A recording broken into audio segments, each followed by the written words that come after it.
Belinda and Zena will be leading us, and the title is Facilitating Great Meetings. So thank you, Belinda and Zena, for doing 2 sessions for us. So since we're going to be talking about meetings, I thought rather than go around the horn and split everybody into groups, I thought I'd try something different today and borrow a page from my old employer, Trinity Health. I worked at Trinity for over a decade. And at Trinity, at the corporate headquarters, there were lots of meetings. Some were big, some were small, but lots of meetings. But Trinity was very intentional in trying to make meetings effective and useful. So there was always assign somebody. We would have an agenda. We'd always assign somebody to take notes, somebody to set the agenda, someone to be the timekeeper. But there was something different that I had never experienced there. And it took me a little bit to get used to it, but I really liked it. And that was that they would always assign somebody to do a reflection at the beginning of the meeting. And even though it was Trinity, you know, it wasn't necessarily religious. Sometimes it might have some spiritual overtones to it, but it was very interesting. Whoops. Sorry about that. Sometimes, you know, it would really set a great mood for a difficult meeting that was occurring. Sometimes it would be really joyful. Sometimes it would be very moving. I mean, I remember sometimes just depending on where you're sitting and what it means to you in your life, it could really be very impactful. So, and I thought this would, when I went through my circle training, I thought this is very similar to what you do at the beginning of a circle as part of the opening ceremony, having a reflection and letting folks think and reflect on that. So I don't know who all was at our last Lunch and Learn, but at the last meeting, Greg Peoples taught, well, we all went around the horn and we were talking about things, our hopes and dreams, or our hopes for 2023. And a lot of us talked about gratitude. And Greg didn't read this, but he mentioned that a poem that he was reflecting on a lot was called Drinking from My Saucer. So after the meeting, I looked it up and I really liked it a lot. And I thought, so I've been reading it a lot over the past couple months. And then I thought today with meetings and also just coming out of 5 days of no power, I personally am, you know, just so aware of the incredible abundance that I have in my life. So I thought I would share this poem. It's short, but I really like it. So hold on 1 second. Let me find it here. So this was written by John Paul Henry in about like 1780. He is a Mal. He's from the Isle of Man, so he's Irish. So here we go. This is called Drinking from My Saucer. I have never made a fortune, and I will never make one now, but it doesn't really matter because I'm happy anyhow. As I go along my journey, I am reaping better than I have sowed. I am drinking from my saucer because my cup has overflowed. I don't have a lot of riches, and sometimes the going's tough, but with kin and friends to love me, I think I'm rich enough. I thank God for the blessings that his mercy has bestowed. I am drinking from the saucer because my cup has overflowed. He gives me strength and courage when the way grows steep and rough. I will not ask for blessings, for I am already blessed enough. May we never be too busy to help bear another's load. Then we will all be drinking from the saucer when our cups have overflowed. So there's our reflection for the day. And with that, I want to say welcome, welcome, welcome to everyone. It's always so good to see old regular faces and new faces. And with that, I will turn it over to Belinda and Zena.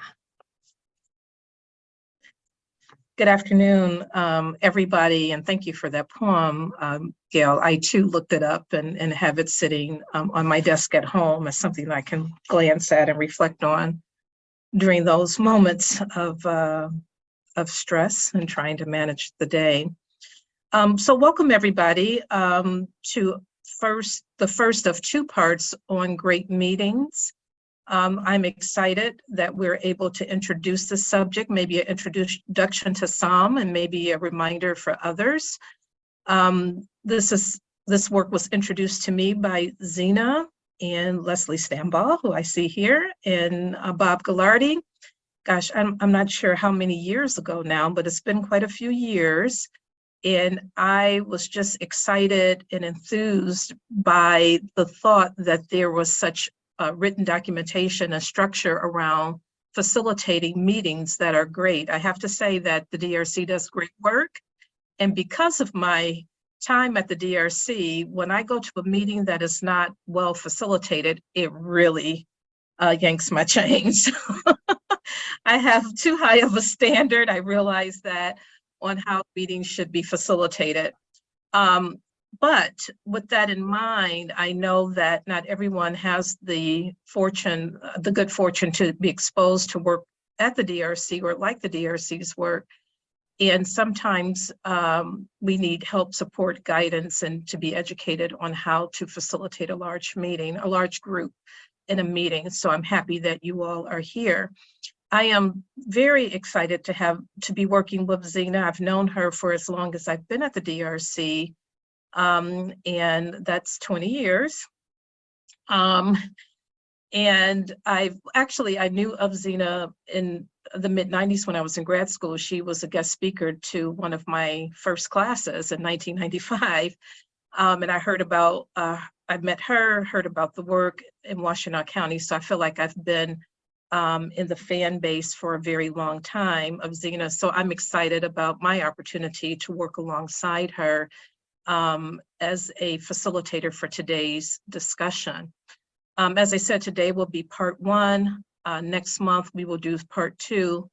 And today's focus, we are going to talk about just some of the basic fundamentals to make a comparison and contrast to the difference between a facilitator and a mediator. That is the focus of today.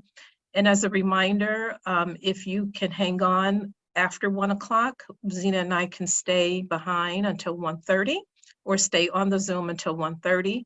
And we can review a video that's about 22 minutes long. We can review it together. And that video will be the focus of next month's discussion. So I'm just kind of give you some groundwork for today and next month. Zena, did you want to say anything before we jump in? Yes, just to say, actually, I should say that spring has come and my allergies have arrived with it. So I apologize for that, but just what a pleasure it is to be able to work with Belinda, as all of you know. So I have been wanting to do that for a long time. So this is really a delight for me as well. And also, just to ask, how many of you actually did take a look at the video? Have any of you done that? Just a few. Okay, good. Helpful to know. No need today, but I just wanted to check. Okay, all right, great. So Gail, are you able to share the screen with the article that was co-authored by Zena and Janice, I believe is her name. Yeah, Janice Fleischer was at the time, excuse me, a public policy mediator in Florida. So doing, these large scale public policy mediations to get to regulations. And so she and I were looking at it from very different professional base, which was nice. I should also just mention that one of the things that I've been doing this week is putting together materials for a presentation that I'll be doing tomorrow and Friday with Susan Butterwick on mediating elder mediations, which are large group mediations, and we're going to be talking about facilitation and mediation in that context. So I've been crafting materials for both, and I hope I don't slip into the other. But Belinda grab me if I do Okay. and get me back to real facilitation. So on the screen, I hope everyone can see the article, the comparison of facilitation and mediation. There's some similarities, but there are also some important differences. And Zena is going to start with the first couple, and then she and I will alternate as we go through the article. And we invite you to ask questions. We want that. So don't let us go too far down the trail without hearing from you if you have questions. If we can't answer your question today, I'll make note of it, and we definitely will bring it back up next month. Right. And I just realized that I didn't pull up who was doing what when on this computer. I did it on my other one, but that's not very helpful. So let me see if I can. Or you were going to start with the first two, then I can I take would do the first two. Yeah. Okay, great. Then we alternate. Yeah, So, so we wanted to talk a little bit about the goals. Well, actually, did we define facilitation yet? Maybe I should do that first. okay. So facilitation is, and this is in this second piece that you had also, that it's the process of helping of assisting a group in accomplishing its goals. So just to say that the goal of facilitation is not set, that it really is up to the group as to what is the goal. Where in mediation, we know that the goal is agreement. In facilitation, it could be almost anything, depending upon the kind of group and the kind of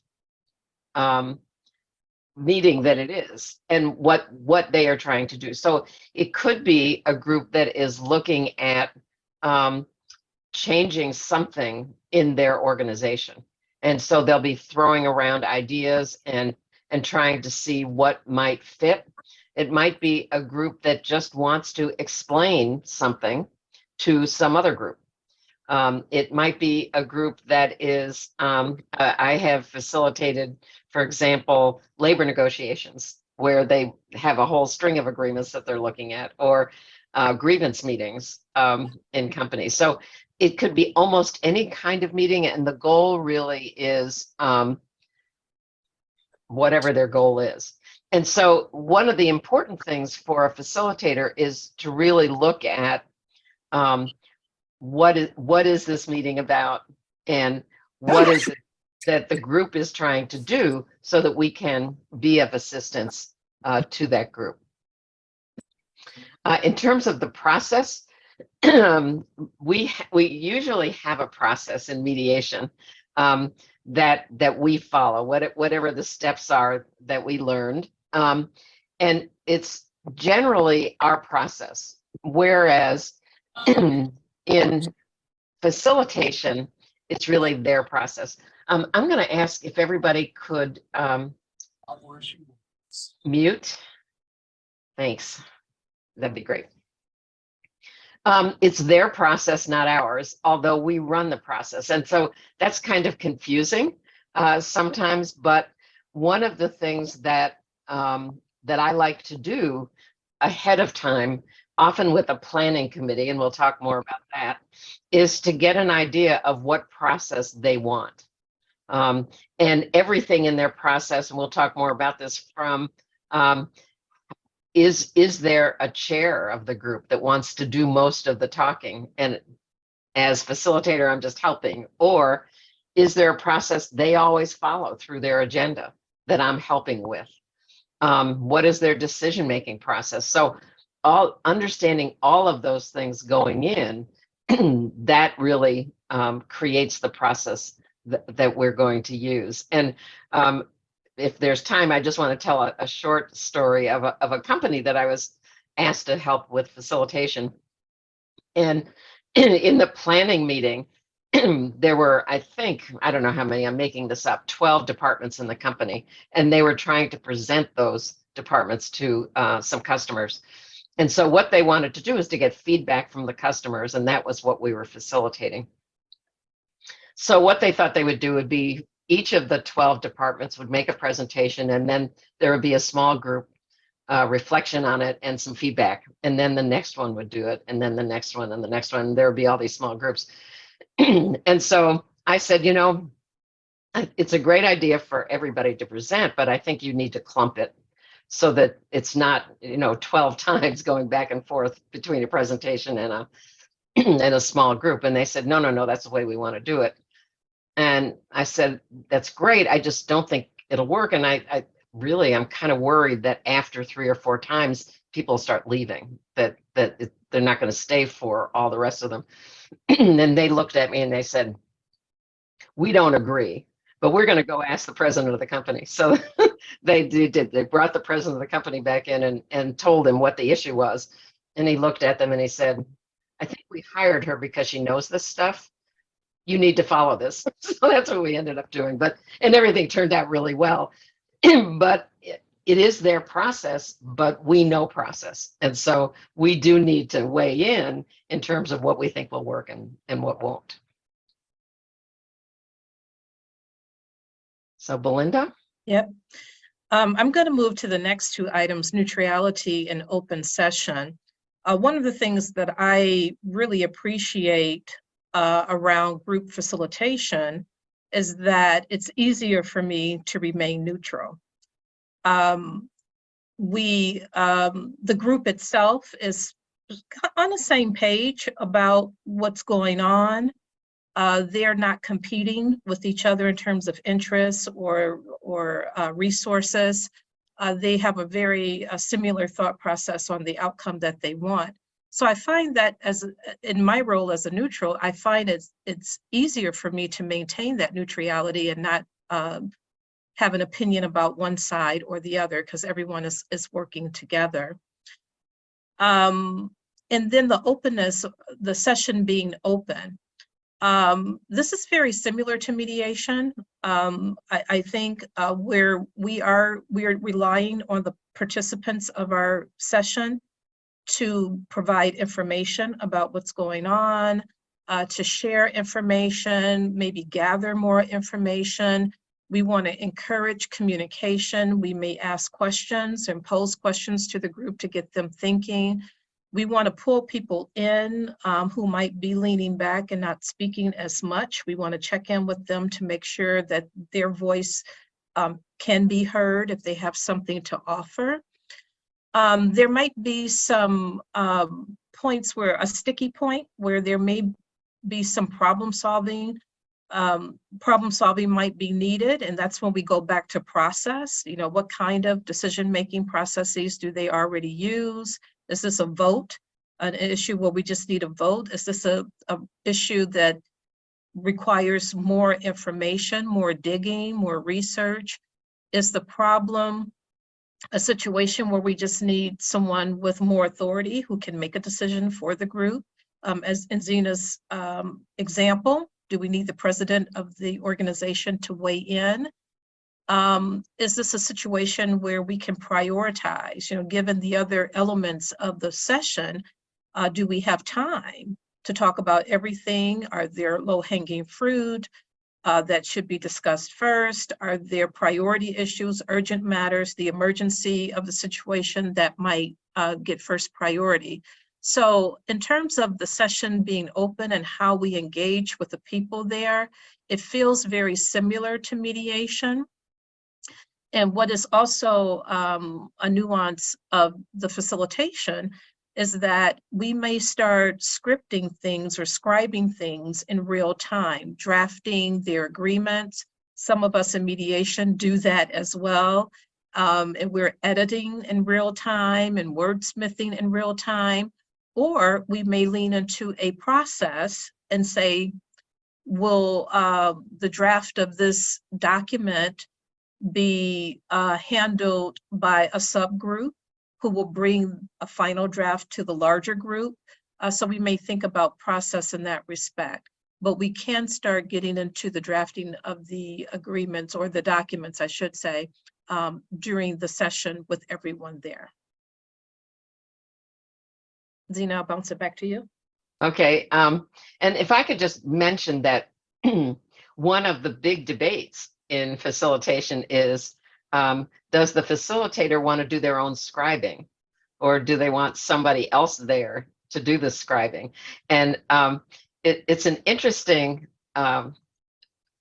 question. I think all of us have different opinions on what we like or don't like. But as mediators, you know how important words are. And a lot of facilitators don't. It's one of the reasons I think mediators make superior facilitators, because we really understand the nuances of words. And so if I have somebody that I don't know and trust, understands the importance of words, what they write up can be difficult, harmful, controversial, or irrelevant.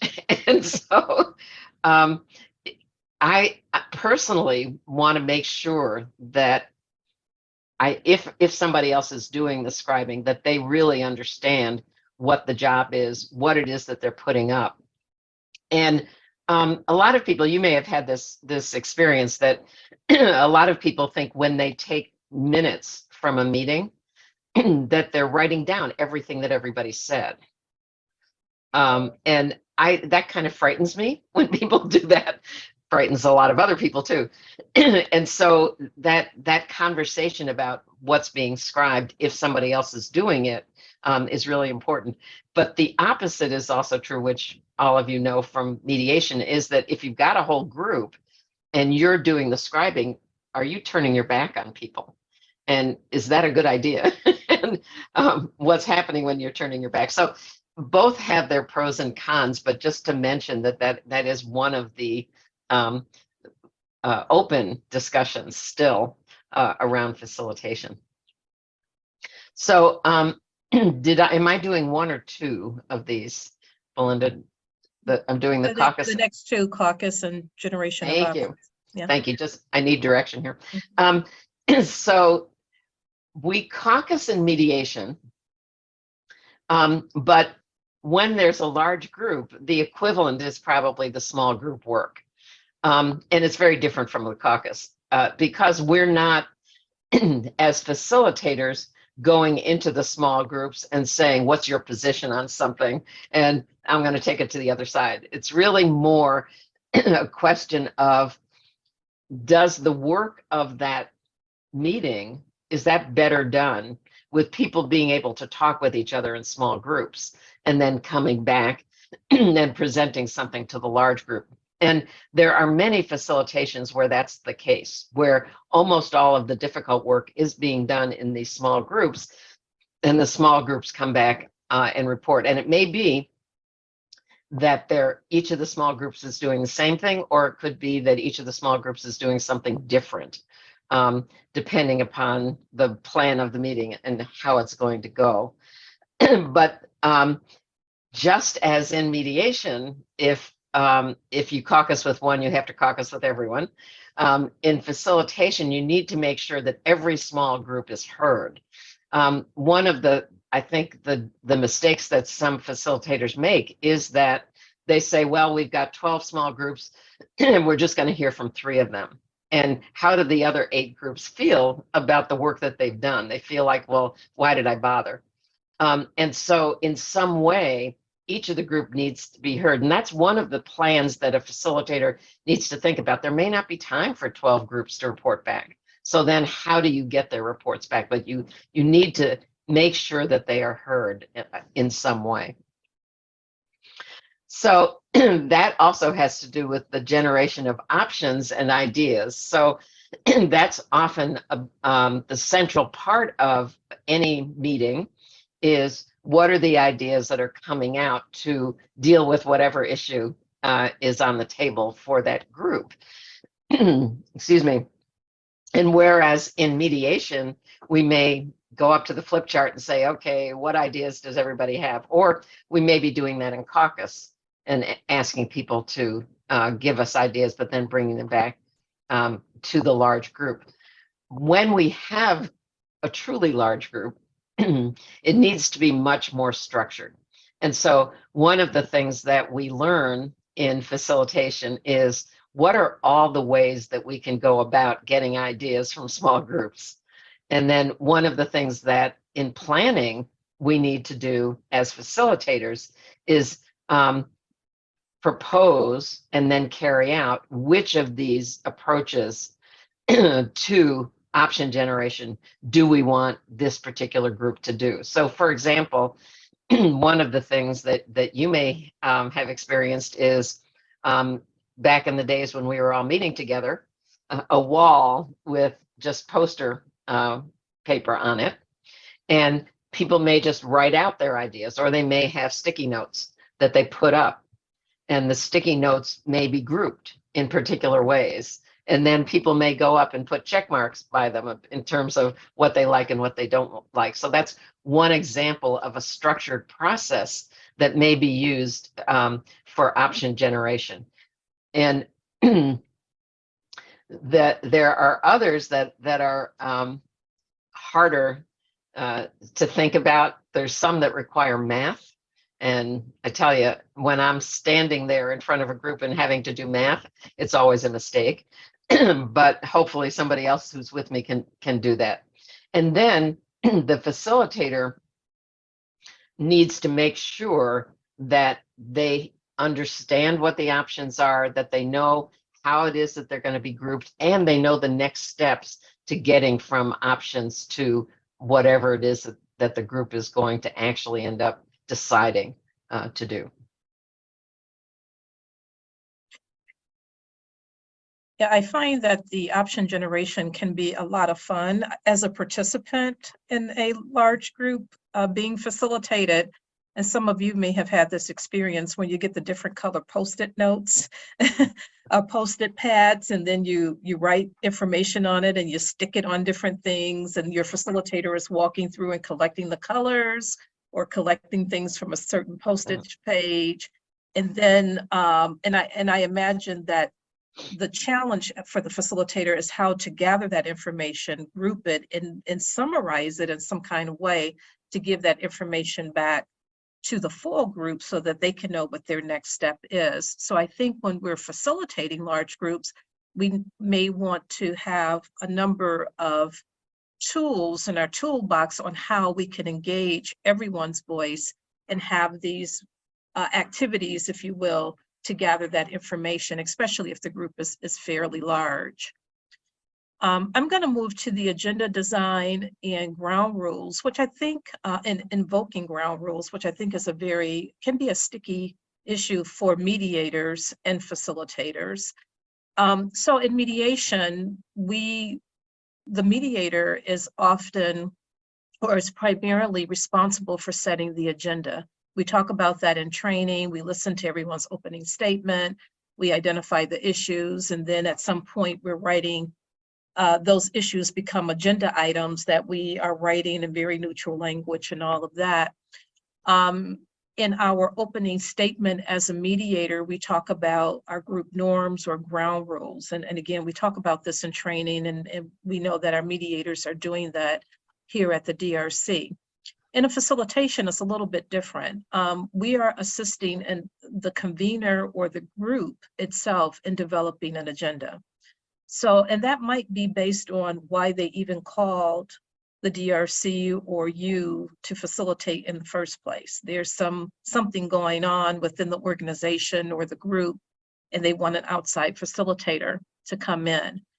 So that means that we have to spend some time maybe in advance of the session to understand why we're being called and what that agenda might look like. And the problem that I run into at the DRC when we get these calls for a large group facilitation is that the convener is typically an executive director or CEO of the nonprofit. Nonprofits call us for services, probably because we're a nonprofit. And their agenda is way too long for a 1-hour meeting. So they'll say, Belinda, can you or someone from the DRC come to our 1-hour staff meeting? I have some concern about this, and this is what I want you to do. And there's a staff of maybe 20, 30 people, 1 hour, and then they have 10, 15 items on the agenda. So I have learned that as we are assisting the convener in designing that agenda, we have to be really realistic and have to ask about time, have to ask about priority and urgent issues. We may have to spend time listening to them describe what's happening within the organization, given that nonprofits contact us for this kind of work occasionally, but it seems to be a growing request. We may need to know more about the organization than that lead person can give us. So we have to think about what can we do before the group session to gather information to work alongside the convener or the group to even structure an agenda that makes sense, that is doable, that we can accomplish something. And we may have to talk about the possibility of multiple sessions and what that could look like. So that agenda design could be a full work or session work with the convener all by itself. But it's a very, very important step because the agenda is also setting the expectation for the group. And as a facilitator, the agenda is our sort of our roadmap to getting to the end of the session with that group. We know in mediation that there'll be folks who will interrupt the meeting, will use power, maybe attempt to control the meeting in a mediation. Well, that can happen in the group facilitation as well. A dominant voice, someone who has their own agenda, a hidden agenda. They have items in their head that nobody else knows, and that can be very disruptive in the meeting. So we do have to take time to develop ground rules or group norms. I'm hearing that language a lot lately. What are the group norms that we need to feel safe is a common question that I hear. What are the items that will help you feel that you can engage? It might be how the room is set up. It might be cell phones being turned off. It might be one person talking at a time. Another group norm that I hear is lean forward, lean back, let three other people talk before I talk again. So we're getting very creative in that space and how we can set up some group norms and ground rules. The facilitator will have the task of enforcing them when things are going awry. And we can do that in a very subtle way. It could be, I'll get back to you, speaker. Let me get these other hands first. I'll come back to you. It could be that subtle and no one seems to mind. If we have a very dominant personality, we may have to call for a break and speak to that person on the side. I think what is universal about the work of the DRC, facilitation, mediation, and in this practice in general, is that we don't want to do harm. We don't want to embarrass anybody or blame anybody, point fingers, but we do have to have a way to deal with the disruptive behavior that might be disrupting the meeting. And be comfortable as the facilitator. We have to get comfortable and confident in doing that, invoking the ground rules. Zena, I can toss it back to you. Thank you. I wasn't able to unmute for some reason. Yeah, and let me just say, agree with everything that Belinda has said, and also add that one of the things that you're getting an idea of is how much pre-facilitation work needs to be done. So the agenda design and the ground rules really need to be gone over ahead of time. And one of the things that that I have often found is that if, for example, the executive director or the CEO is the one that we're meeting with to design the process, we probably need to get a sense of how understanding that person is of the people that we're working with. That is, if they set ground rules, are the folks going to be okay with that? Or do we need a larger group to set the ground rules? Would it be helpful to have, for example, if there are factions in the group, would it be helpful to have somebody from each faction or a couple of people from each faction agreeing on what the ground rules ought to be? Because if you can get that, that will reduce the disruption. If if the group knows that somebody of their ilk helped to set these ground rules, they're probably going to be more compliant.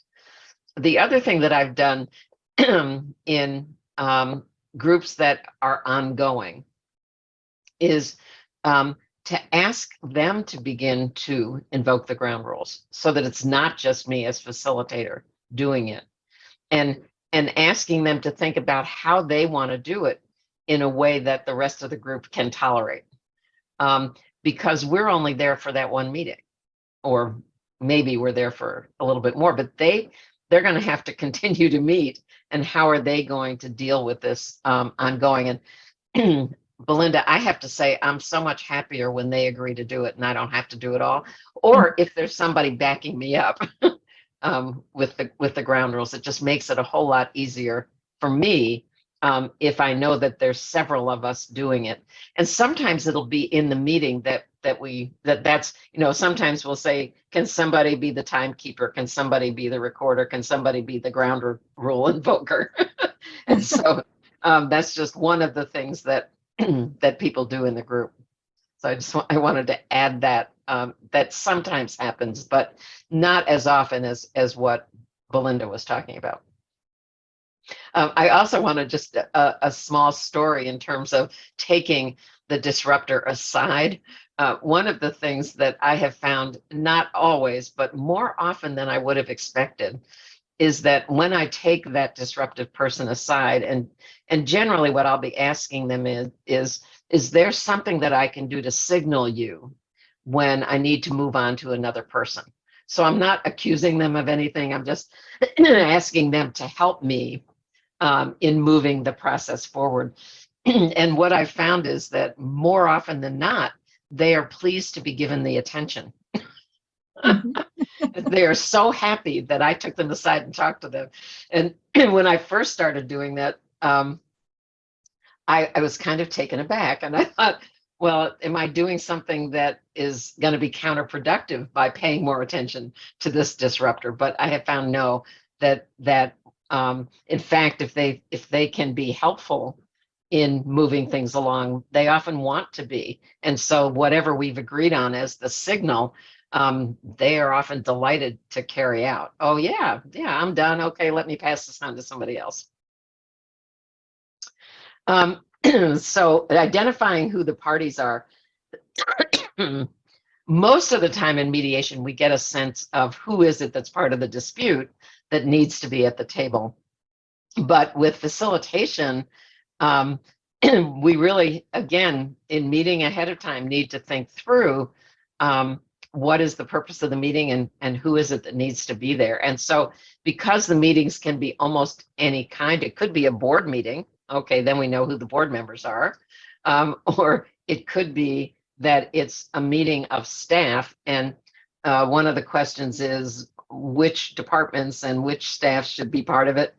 Often one of the discussions is, do we want staff members and supervisors at the same meeting, or do we want separate meetings for staff members and supervisors? Leslie is nodding. She's done this a lot. Do we want, for example, stakeholders as well as the insiders? Do we want outsiders in there for some reason? Can they add something to it? And if so, which ones? If it's a huge group, do we want the whole huge group, or do we want representatives? If they're representatives, how do they get chosen? So depending upon the meeting, there can be a lot of discussion about who ought to be in the meeting, and then who should be speaking for what group.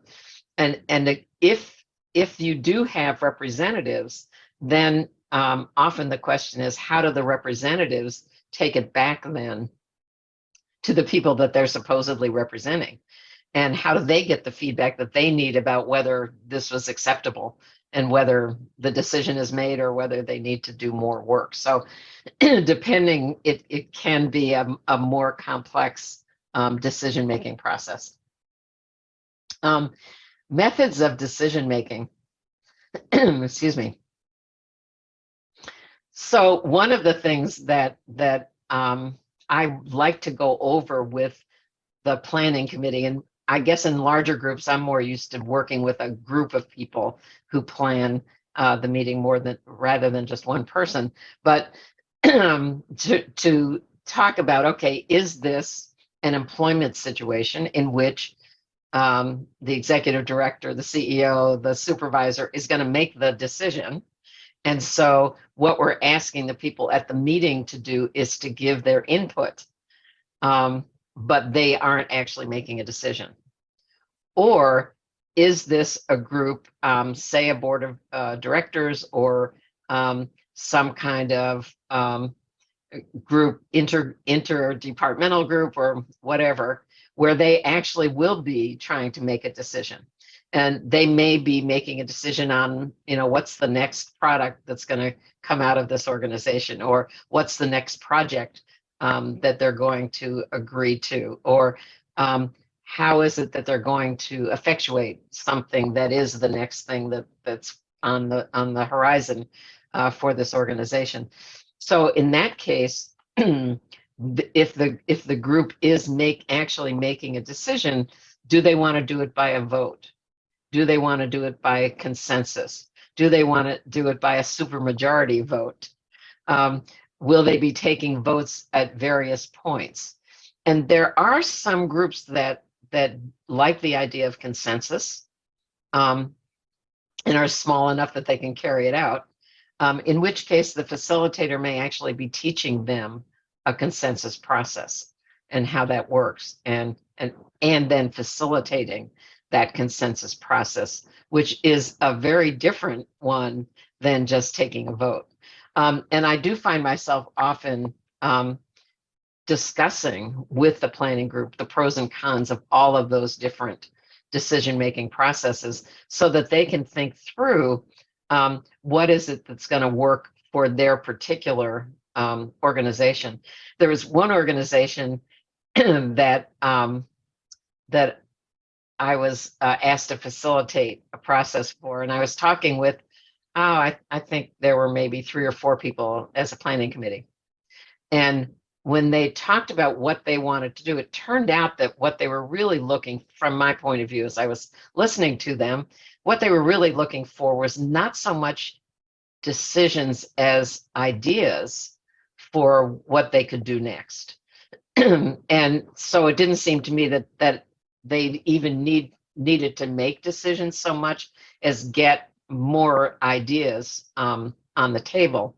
And so my suggestion for a process was a very open one, where in fact all they did was to put up pieces of paper and let everybody just write their ideas all over, and then take some time going from group to group to discuss, well, what is that idea and how would it work, and is it something that anybody actually has any interest in at all?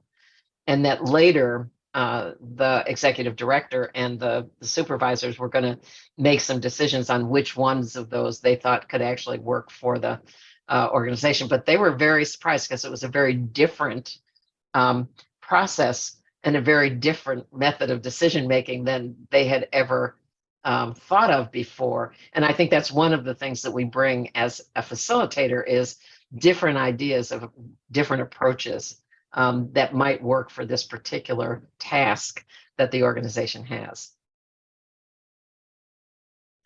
So Belinda. Yep.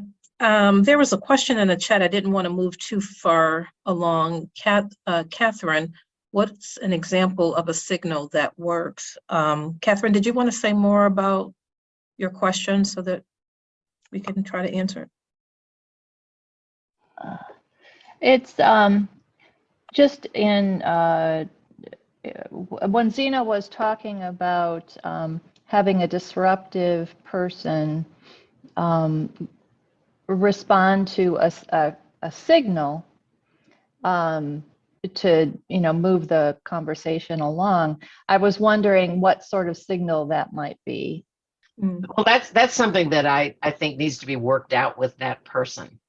And so I would ask, is there something that I can say that would signal to you that I need to move on? And usually they'll say, a lot of the disruptors are very direct people. And so they'll say, just say I need to move on and that'll be fine. Oh, okay. Yeah. Thank But you. if they don't want me to be that direct, then I need to know that. And Yeah. then we'll just work something out. Like, I'm wondering if we have enough time, or I can see that Mary has her hand up, just whatever they want.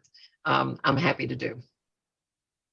Thank you. And I Yeah. think what is very valuable in that, as Zena mentioned, the person who is disruptive, giving them some one-on-one time and allowing them to kind of develop the process is very helpful.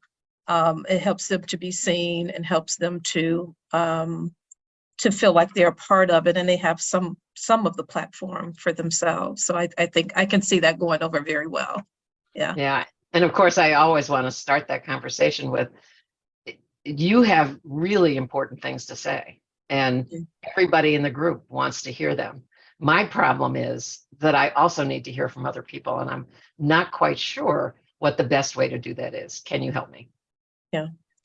And we have a question from Michael about confidentiality in facilitation versus mediation. Zena, you might be better equipped to answer that question than I. I have to rely on the information from the State Court Administrative Office, and they have not specifically defined a group facilitation in their policy manual. So that one is not absolutely clear to me either. And that's a great question. And again, I think that's part of the planning process, is I need to find out from the group what they want or need or use as confidentiality. And so each meeting is totally different. That is, they may say what goes on in Vegas stays in Vegas, and we're all taking this oath of confidentiality. Or they may say, this is just a business meeting, we're going to have notes, everybody's going to read them, nothing's confidential, or something in between. So I think that's just part of the planning process, trying to figure out, is confidentiality even an issue? And if it is, what do they want to do with it? Yeah. Great question. And I'll add to that. Michael's adding again, special ed facilitation. It's a good example. Yep. Yeah, but I'll add to that I think some of the appeal of the DRC for some of our nonprofit partners in the sector here in Washtenaw County is that they know that our work is guided by confidentiality. So typically at the start of the conversation, they're asking that you won't tell other nonprofits that we got this going on. So that is a level of confidentiality, but how formal that is, Michael, I think to Zena's point, we have to work that out on the front end. What does confidentiality mean within the organization? As it relates to the DRC, we're not going to tell, as facilitators, we're not going to tell and talk about it outside. Yeah. But I think there's another layer there within the organization or within their sector. What protections can we offer them in confidentiality, or what do they want to agree to and say that they're not going to talk about? If one department is being facilitated, they won't talk to another, or in another layer, I'll add to the nonprofit sector. Many nonprofits are afraid that their donors and outside stakeholders will hear about the predicament that they are struggling with, and they are afraid of that. So I guess as I'm thinking about this out loud, confidentiality is important for us as a facilitator, but we still need to address it with the group that we'll be working with. I hope I didn't confuse people with all my threads of thought there. Well, that's a good point, because I hadn't even been focusing on our confidentiality. And yes, as with everything else, we hold it confidential. Yeah. Thank you. Thanks, Mike, for your question too, and yours as well, Catherine. I'm going to move on to the role of the neutral. So as a mediator, our role is pretty well defined, is heavily defined, in my opinion. We know our lane, we know how to stay in that lane. And when things come up that is outside of our lane, we have a real easy answer. I'm here to be your mediator, your third party neutral. I've been trained according to the standards of the state.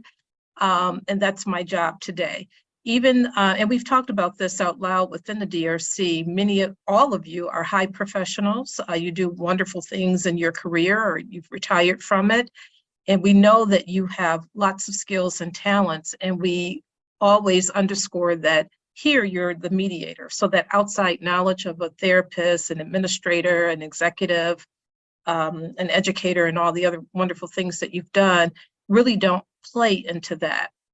But as a facilitator, though, our role might vary just a little bit. We might draw on these other lived experiences to help guide the convener and assist the convener in setting the meeting up. As I've said, we get these calls that says, hey, I have 1 hour and we have 15 things to talk about. Can you facilitate? Well, I draw on my lived experience of having a staff, knowing what a staff meeting could look like, talking to other stakeholders and all of those things to say, no, that's not going to be helpful to you. Let's talk about it in this way. You may have to wear your mediator hat. What if something happens within that setting? There is a conflict between a couple people or more. Do you put on your mediator hat at that time to kind of problem solve on the side? Do you say, hey, let's stop this facilitated meeting and schedule something outside of the facilitation? So you might have to draw on other experiences to help guide the group and the conveners to get them to the finish line or the goal that they want. Contacting parties prior to the session, I think this fits well with identifying the parties. As been mentioned, the front end of the facilitated session is a lot of work. It's going to be a heavy lift. We have to be in touch with the convener. Maybe I love the idea of a small planning group. We may have to meet with them. We're gathering information. We may have to help them figure out what information to gather. If they're talking about something that is financially based, what financial statements do they need? What do they need to understand about their external environment might be helpful.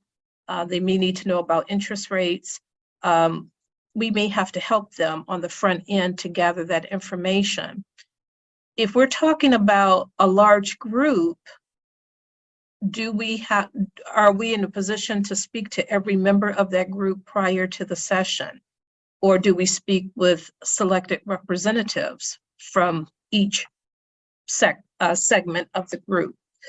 If we're talking about including external stakeholders in their, like donors, like board members, like consumers of their services, then we'll need to talk to them in advance as well. So it can get pretty harried and layered as the group gets bigger and bigger. We have to think about the time that is needed in advance to talk to those people to help prepare for the meeting. So group facilitated work or group facilitation itself can really be a big chunk of time for the facilitator on the front end. So as we talk to these multiple parties and layers of people, we're gathering all that information. Then we need to put that information into some design. What does all of this mean? So we, again, go to the planning committee or the convener of the meeting and talk about what we've learned. Are these agenda items? Are these goals that we want to meet in the session? It might even inform the length of the session and the number of sessions that you need to have, and what could be done in between sessions. Do we need small work groups that have been mentioned earlier? Do we need small work groups to take a deeper dive to bring more information to the large group? So that pre-work can really help us. What I love about it is that it gives me a visual in mapping out what is to come. And we have a clearer blueprint, and I say clearer because things happen in real life with real people that might detour us a little bit. But and it's just my style that the absence of mediation creates more anxiety for me than having a lot of information, even if we decide not that we don't have to use all of that information or use it at a given point of time. But keep in mind that as we go into large group facilitations, that we do have to have contact with the folks involved. Zena, you want to add anything? Yeah, I just want to add that they never expect that. They expect to call us up and say, we have this meeting and we would like you to come facilitate it. Mm-hmm. And how much are you going to charge to do that? That is their universal expectation. And so we are letting them know that, no, that's not the process. And we can't just walk in and facilitate that. We really need to understand what they're doing, and that we will be of no use to them if we don't do the upfront work. And it's going to cost them more, and it's going to take more of their time, none of which they want. Yeah. So part of that, I think, is us really explaining why it is that we need it. And I have sometimes told some horror stories about it, but I suspect, Belinda, that you have come to the same conclusion that I have, which is that if somebody doesn't want the upfront work, I won't facilitate. Yeah, actually, we had a conversation within the DRC staff just yesterday during the staff meeting where we had to, I think we all knew the answer, but we just needed to talk to each other in a supportive way to say, this is the answer. I think as an organization, we're getting better and stronger at setting those boundaries. And what we concluded yesterday is that the integrity of the work is paramount, and it would be reckless and irresponsible to show up as the requester asks, can you just come to our meeting, which, by the way, request on last Friday to come to a meeting on Thursday, tomorrow, show up at the meeting and facilitate this group situation. And we had to say no. And with reason, we just didn't say no. We gave them feedback, and I don't know where we're going to go from here, but we had to say no. Yeah, but if any of you are reckless enough to go into situations like that, we need your names, because we need to refer them to you. If we can stop this screen share, Gail, thank you so much. And we can open it up for other questions and examples. We have about a half hour more. And some of you are even more experienced than we are. So we would love to have your input on this as well. And your examples, if you've jumped into this pond and have something to share with the group, please do. This is being recorded, though. Don't forget that. Oh, yeah, that's true. Don't say names. Don't say names.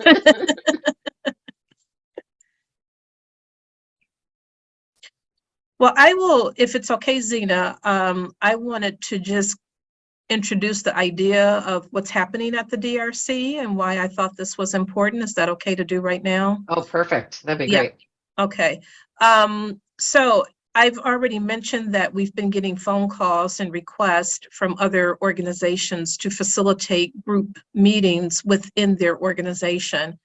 More often than not, it is a staff dynamic. They've had organizations, nonprofits are no different from other businesses. We've had a lot of staff turnover, changes in work style and implementation of work, and it has created maybe some confusion within the organization. So they're asking us to come in and facilitate with their staff.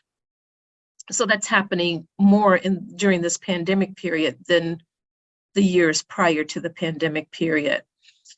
And we have found as a staff, as we're grappling over that, we're saying there's some things that we can do and there's some things we can't do. We're not trying to step outside of our role and our mission. We don't want to be mission drift. And quite frankly, we're still trying to sort out these requests. A few of these requests have been around disruption in the workplace as, I think, as societal conflict and grievances are being aired out in the workplace. So I'm not quite sure if we should look at that as conflict resolution and they need a mediator, or if we're looking at this as a group facilitation around the mission, vision, and values of the organization. We're still trying to figure that out. But what's happening in the public space around protests and civil unrest is going to work with people. And staff of organizations are challenging protocols, policies, practices, and norms within their professions. And I'm not suggesting that is good or bad. I have no opinion about it. I think it's just something that's happening in our society. So we thought we better get ourselves together in this space to figure out who we are as a facilitator and what is our lane. Are we expanding our lane to be available to these organizations? And I think in some cases we can be. Some things are pretty straightforward. Or are we overstepping? And that's somebody else's responsibility. So I am in touch with NEW, the nonprofit enterprise at work, who does a lot of development work with boards and leadership and executive coaching and those kinds of things. I've been talking to them for probably a year, but now those conversations are becoming more intense around who can do what, and do we work together collaboratively, and to kind of walk in as a collective to help other nonprofits in the area. We are working with nonprofits. So even, I'm not sure how we would feel if a private corporation called us, but I do think there are enough practitioners in the world that we don't feel the need to take every call, every request as a case or opportunity. So we're being clear about that too, as we have been on the mediation end of our work. There's a particular caseload, though, that we've been working on since June of 2020, working with the court, our circuit court, with children who are aging out of the foster care system. That's Phyllis has been a part of that experience. Mike Freed, I think he had to leave. He's been there. I think Joan has sat in on once or twice, and maybe some others. I hope forgive me if I've forgotten you. But we have, since June of 2020, we've been working with a court docket that is called the START docket, and that is an acronym for something that I never remember, but it pertains to youth who are aging out of the foster care system. So these are teenagers, probably mid to older teens, somewhere between 16 and 18, who have been in foster care for some period of time.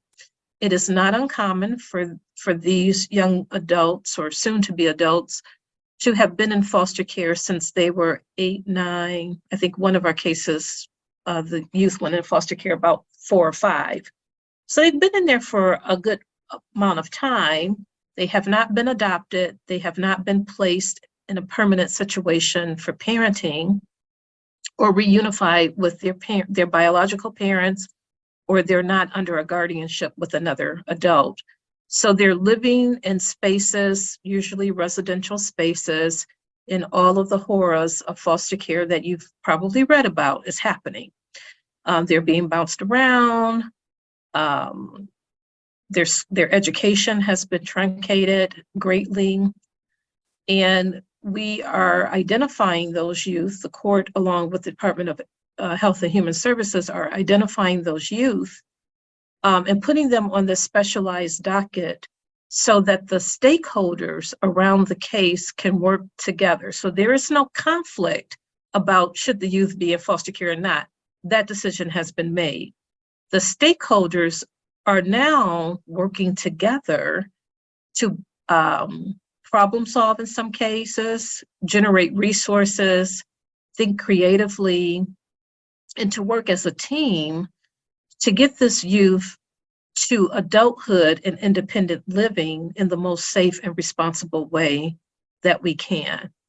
What we've learned is that there are lots of resources for these young people than we thought around housing and education, around work, employment, skills training,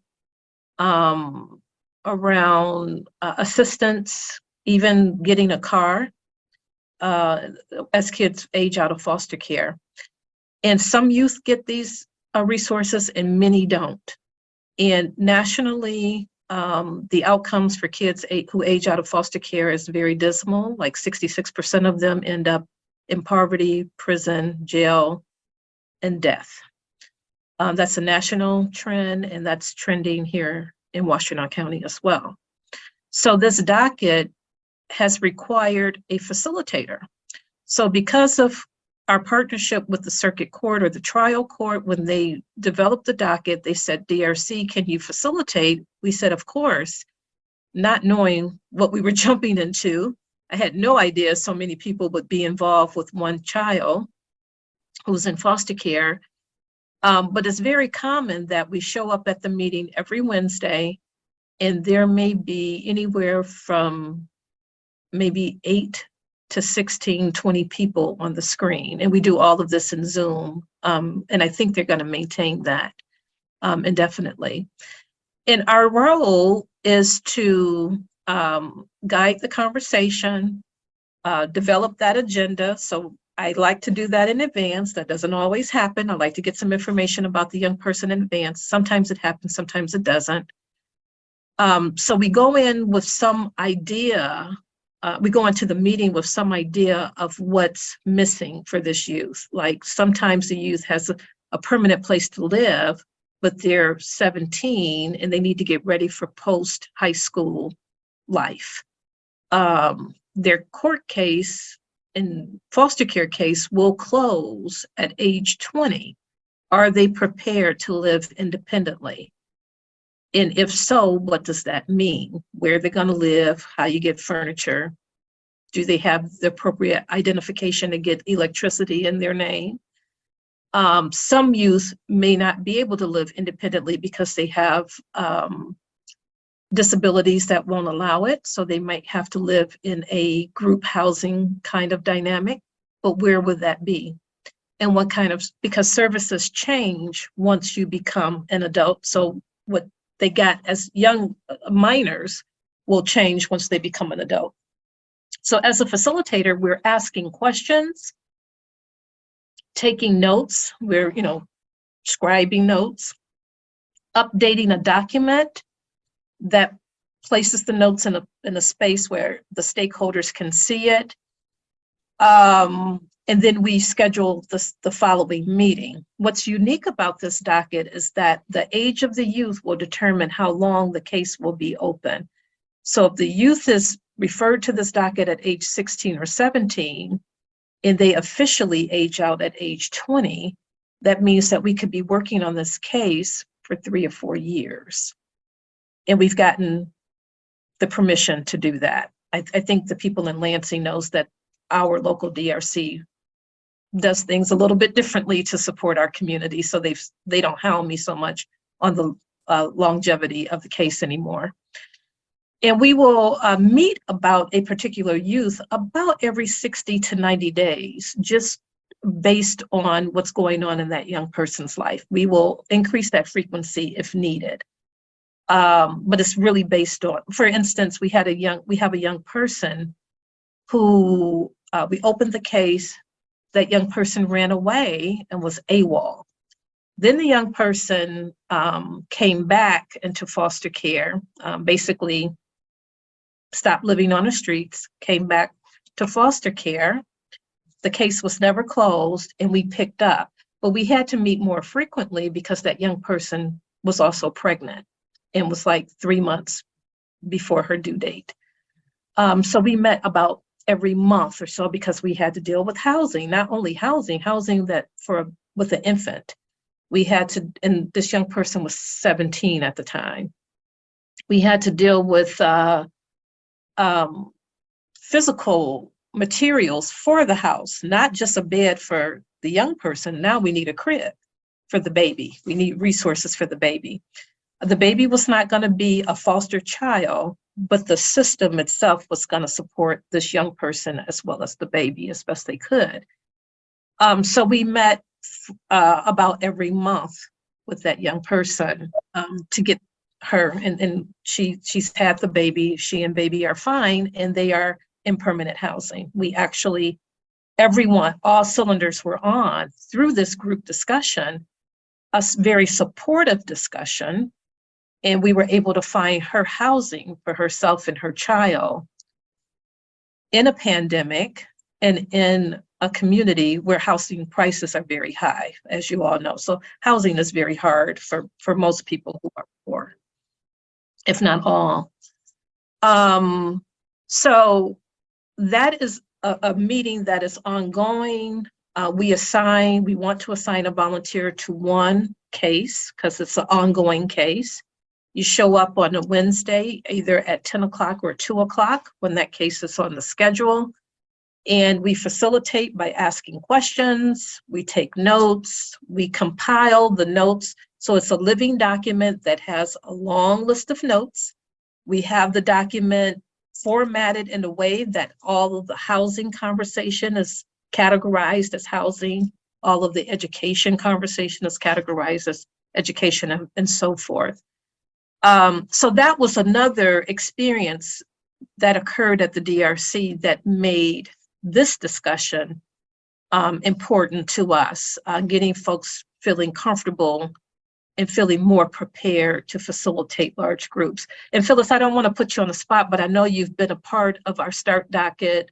She and I have co-facilitated one of our cases where one of the cases she has done, that young lady actually, her adoption was finalized. I think it will be finalized this week. So a young adult, and I won't say her name, but I think you know who I'm talking about. Yeah. She was going through an adult adoption, which I don't think would have happened had we not been convening this group at a frequency where we can talk openly, everyone can talk openly about all of the possibilities that were facing her. Yeah, but Phyllis, anything you want to add? Well, I think, well, first of all, Belinda is a wonderful facilitator and keeps it. So the screen is almost like today's. There's so many players, and I was always taking notes. Okay, this person belongs to the Department of Human Services, and what is their role and why. But so yeah, so there's a lot going on, and it's it felt very good to know that these different agencies were now really talking to each other and having to be accountable, even to a third agency that said, well, so everybody's role was right there on the table, and they couldn't hide behind, well, I gave this request to my supervisor yesterday and I haven't heard back. Well, what's happened in the last 2 months? How come you haven't followed up with it sooner? And I think over time, things started to change in terms of how they each took on their responsibilities and moved forward. So Yeah. I think that did occur. But Yeah. anyway, it's very interesting, and like other things, when I hear stories about youth in foster care aging out, I have a much better sense of what's involved and why it's so important to help them. So before that, I didn't pay much attention to it if it was a news item, but it's in the news a lot, I can tell you that. So if any of you are interested in taking on this role, I think you would find it very interesting. Yeah. And Belinda, I mean, she carries it, but I think it's helpful to have somebody else there taking notes and and representing the DRC in that way. Thank you, Phyllis. Yeah, and I think this goes back to something Zena said in our presentation, is that I do believe that at least 2 facilitators are needed, because you need someone to take notes. You need another set of eyes and ears with a large group. I've gotten comfortable flying solo, but that's not my preferred. That would not be my preferred model. It is very, very helpful in all of those roles. If you're silent and taking notes, that is just as important as the person who's asking the questions and moving the agenda. I think they're equally important. There are a couple questions in the chat that I want to make sure I don't miss. The percentage of the meetings, facilitated meetings that are in person versus Zoom. We are still doing most of the DRC's work in Zoom. As you all know, I think most of you on the screen are facilitators or mediators with us, volunteer with us. But we're also gently moving into the hybrid mode. I think we have gotten the green light from the state that we can maintain Zoom. So I think we'll always have our Zoom accounts and always be prepared for that. But we occasionally get requests where being in person makes better sense. In addition to that, we are setting ourselves up, and if I just stop forgetting to even place the order, to get a piece of equipment that will support a hybrid dynamic. We're getting the owl. I'm so excited. It's like my Christmas present. I've been talking about this since last October. So now we're in our new fiscal year. We can go ahead with it. But we're going to get that because it will support a hybrid function. And just thinking pragmatically, no one has said that the pandemic has expired and maybe we're moving into an endemic, but we're maintaining our policies and protocols around viruses. If you are sick, do not come. That's what that's what it says in a nutshell. Do not come, and that's for staff and everyone that we work with. So we know that even if we set up an in-person session, it could be a mediation even, but even if we set it up in person and one person says, I can't come because I'm having symptoms, instead of canceling the session, we might be able, we want to be able to say, you can join us by Zoom, and we have the equipment in place where your participation will be heard, your voice is heard clearly, you're a part of the group. So it's something on my to-do list, and we will get that piece of equipment into the DRC real soon. And then the other question was the young woman present on the Zoom. Sometimes the young person, so in that particular case, we needed to hear her voice around the health of her pregnancy because she had been AWOL for so long and came back. I think when she came back, she was in her last trimester, and the baby was actually born in January. So it was important for her voice to be there. The court has, and by the way, the court referee participates in this Wednesday meeting as well. So the court had a position that they didn't want the young person to be there. And the young people were showing up anyway, because they knew because the meeting would be announced at a hearing, and they would say, well, I want to come to that because I want to talk to these people.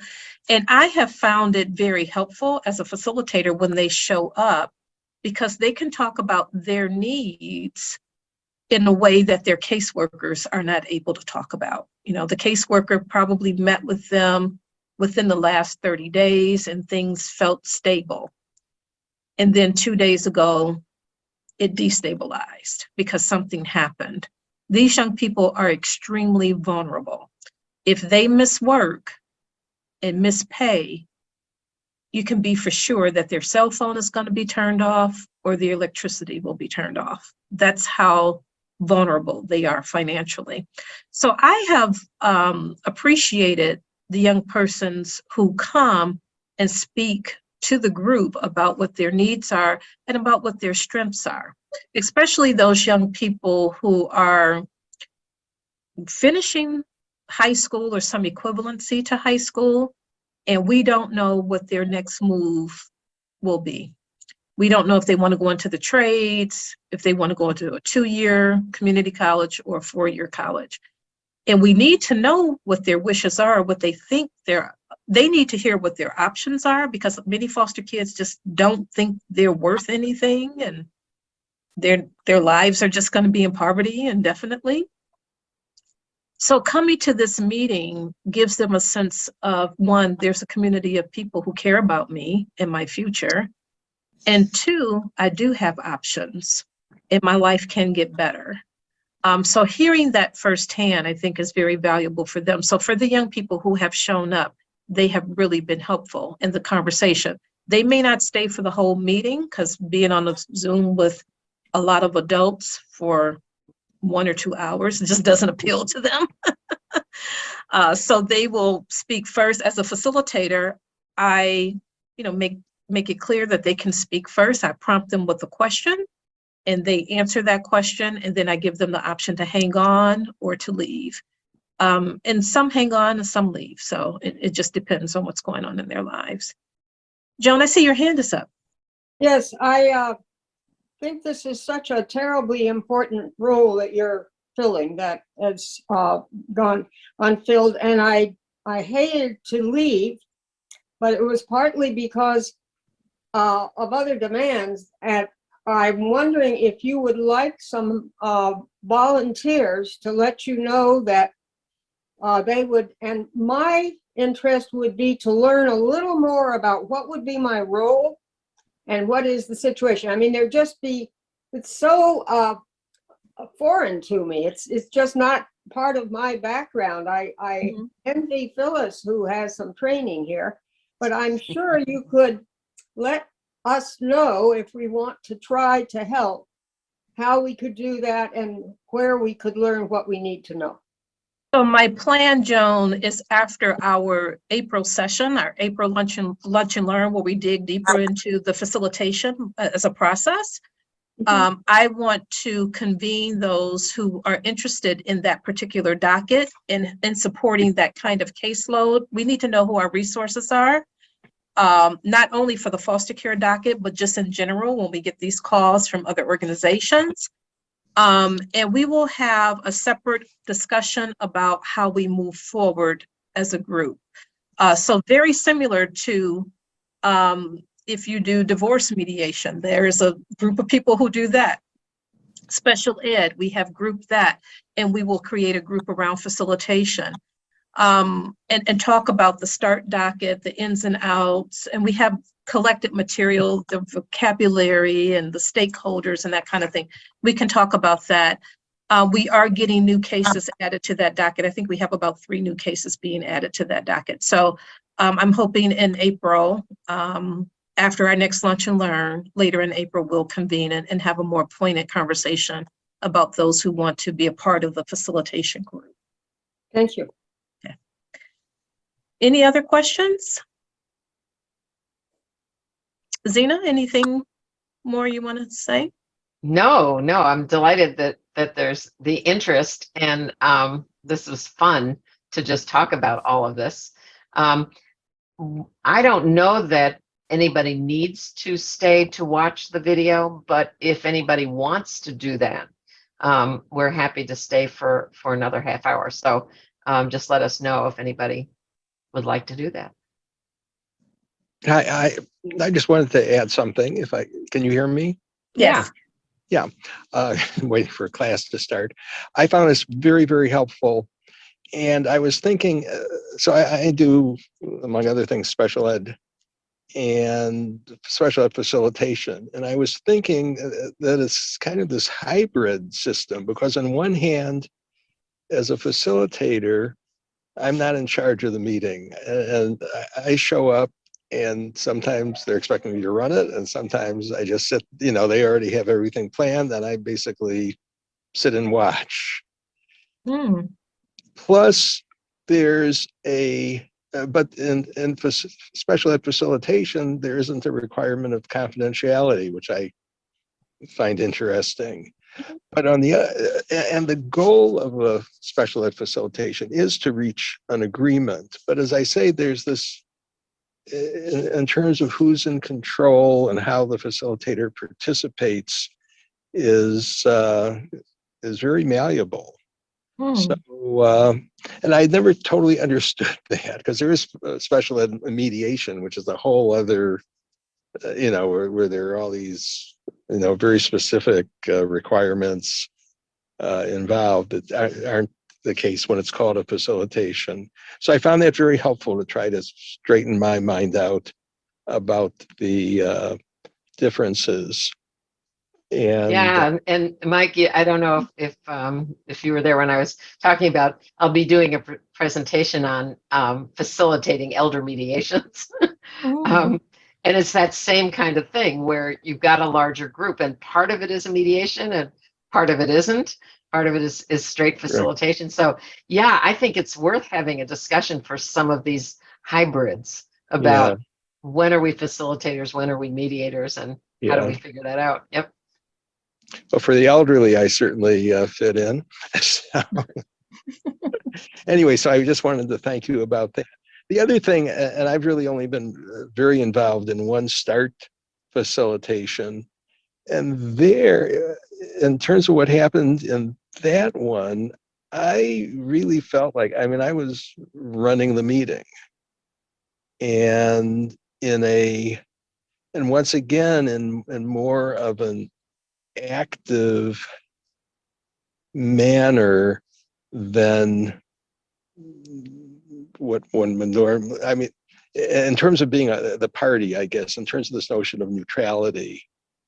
And because issues came up that needed to be answered, and it was identifying that these needed to be answered and finding out who was going to do it. So, which was also a little different than what one normally thinks of as facilitation.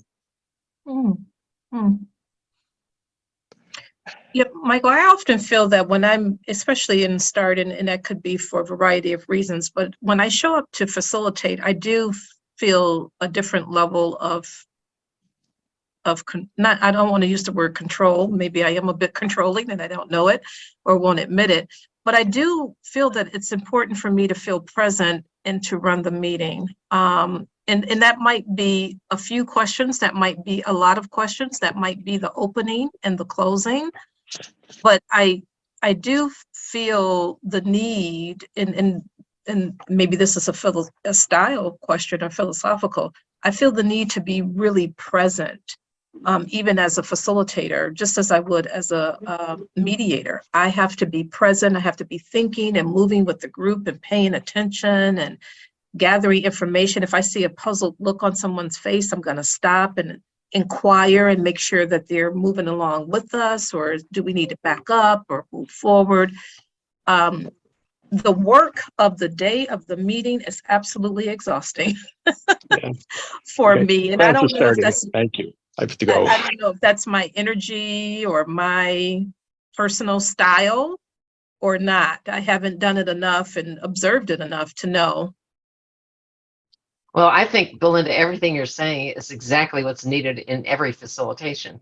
It is exhausting because you do need to really be, I loved your term, moving with the group, and really understanding not only what they're doing, but thinking 3 steps ahead to what do they need to be doing and who needs to be doing it, who needs to be involved, and exactly what you're saying, looking to see who's confused, who's turned off, who's disengaged, who's ready to punch, and just, all of those things, and taking them into account in terms of where we go next, and asking the group, are you okay with where we are? Are there other questions? Are there things that we still haven't done? And in the START programs, I think I was only in a couple of them that I was looking at. They are very complicated. And Phyllis, I loved you talking about just even trying to figure out who's from where and what does that agency do anyway, and how do they fit in? And the fact that they're starting to be accountable is so exciting. And that they've actually been holding each other accountable for doing particular things. it really, I mean, that part of it is very exciting, because at the beginning it was like everybody's making excuses and some people are pretty angry. Yeah. Yeah. But Yeah. but now it sounds like, yeah, things have really come along. But if somebody isn't happy or is feeling like their agency isn't being credited for what they've done, it is up to the facilitator to make sure that they're thanked and that they're appreciated. And I mean, just all of those ceremonial duties, I think, are extremely important for the facilitator. Yeah, I agree. I agree. So it is a few minutes after 1, and we can run the video. Should I assume that those who are still on the screen are interested in watching the video together?